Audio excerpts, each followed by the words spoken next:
the stakes for this election are incredibly high. And you haven't even mentioned what I think is the greatest threat, which is the national security threats to our country. If Trump is elected, there are threats to our democracy. There are threats to our very existence. If we get into World War III, there are enormous threats to just individual rights.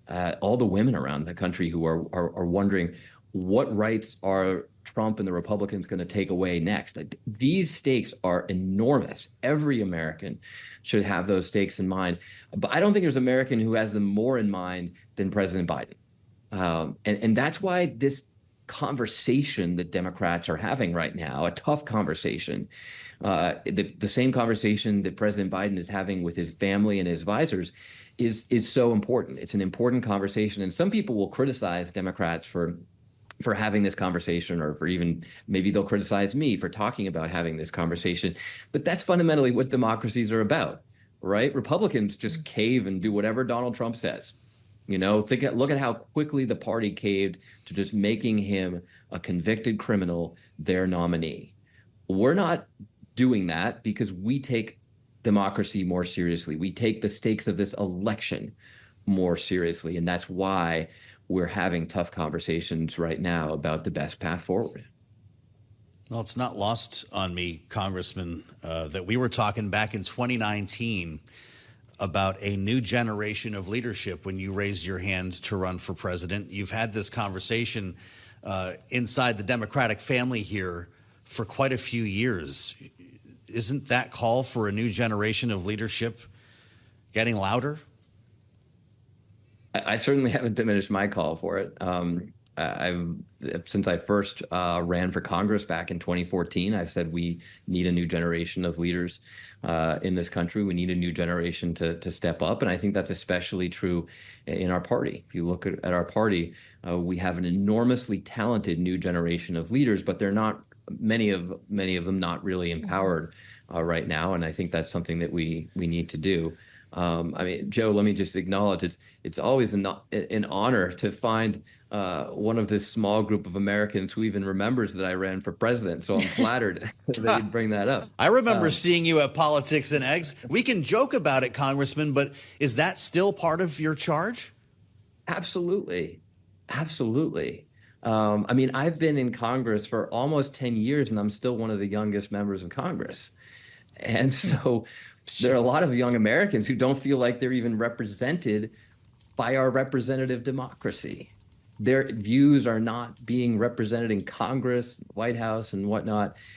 This is work that we all have to engage in. And by the way, it's not just a Democratic Party issue. Donald Trump's only 2 years younger than Joe Biden, if I have it right. So, this is this is an issue that I think politics in general in America has to wrestle with. We need a new generation of leaders. We still do.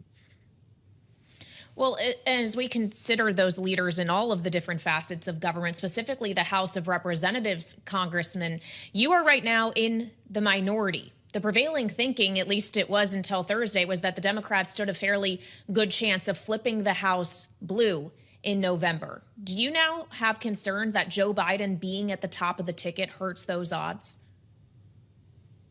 Well, I've had concerns about the House for a while, because I think the problem is that while insiders in politics, like the three of us on this conversation who follow this every day, we know how totally dysfunctional the Republican House has been. We know that it's almost inconceivable that these bozos could get reelected, the likes of Speaker Johnson with his acolytes, Marjorie Taylor Greene and Lauren Boebert. All these, frankly, nutcases. But I'm not sure that everybody is so tuned in to realize that the reason the House is dysfunctional is because of this extremist Republican leadership. And if you look at the simple baseline, how many safe seats do Republicans have versus how many safe seats do Democrats have in the House, Republicans are actually ahead. So the case I've been making all year is we need to pay attention to the House. It's getting lost because people are so focused on Biden versus Trump, and then they're focused on the Senate, which we've known for years would be a tough road for Democrats in 2024. And the worst case scenario is that we wake up the day after the election and we say, oh my God, we lost the White House, we lost the Senate, And if we had just paid a little attention to the House, we'd have a backstop on democracy, but we didn't. So I've been leading my group, Serve America, that's helping to elect great leaders, great service veterans in key races across the country. I've been encouraging people to invest in Serve America because I think this is the best return on investment in Democratic politics right now. I think it's incredibly important to focus on the House. We all know the stakes are high with the presidency. We all know the Senate, our Senate majority is in peril. Let's not forget about the House, though. It could be the backstop on democracy that we need. Mm-hmm. Well, there's a lot here, a lot of cross currents and a lot of overlap in all of these races that we're talking about here. Congressman Seth Moulton, I feel like we're dancing around this a little bit here because everybody's trying to be polite. Should Joe Biden drop out of the presidential race or not?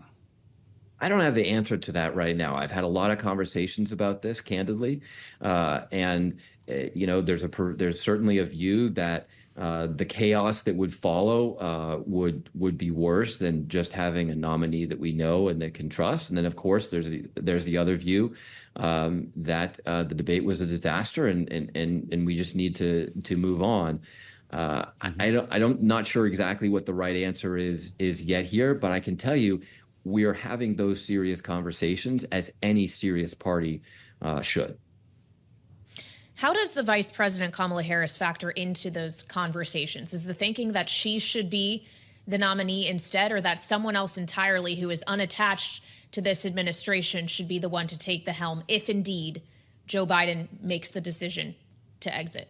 It's a great question because that's a debate that's happening behind the scenes right now as well.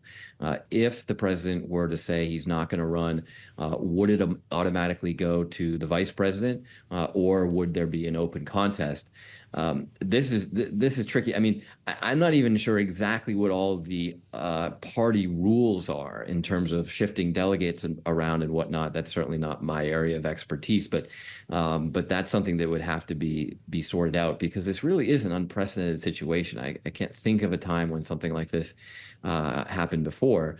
I'll tell you one of the considerations, just to lay all the cards on the table, is that there's been great concern that the Democratic convention in Chicago this year will be chaotic to begin with. There are a lot of protests planned. There are a lot of people who are upset with the president's policy around Israel and Gaza in particular, who probably want to disrupt the convention. And some people are saying, do we want to disrupt the convention even more? I mean, these are real serious considerations and real debates that are happening right now amongst members of Congress and other leaders in the party. As this debate takes place in the wake of the Supreme Court ruling yesterday, Congressman, there's a lot of speculation going on, and people are kind of letting their imaginations run wild with what a president is in fact allowed to do. As we wake up today in this new reality, what do you think? How far are you allowing your imagination to run? In a world now where a president can effectively commit a crime as long as it's considered part of his official business. We founded this country. Our founding fathers wrote the Constitution to shed the shackles of a monarchy, to get away from a king. That's why my ancestors came here in the 1630s, to get away from the King of England. And I think what the Supreme Court has done is essentially restoring a monarchy, restoring the power of a king to the president. And so I think just at a very visceral level, this Supreme Court ruling is about as un-American as you can get. The founding fathers must be rolling over in their graves. And I don't think we fully understand what the implications of this ruling could be for the future of our democracy. Because you're right. I mean, I don't know where it stops. If he just chooses to assassinate a political rival, is he immune from that? Oh, I'm sorry, it was an official act. If he just chooses to start a war, ignoring the will of Congress, because it's written in the Constitution that Congress is supposed to have a check on that. Does he suddenly become immune because it's viewed an official act?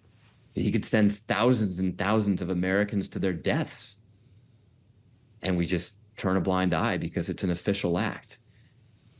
I mean, it seems legally absurd and deeply, deeply un-American. So I can't describe how concerned I am.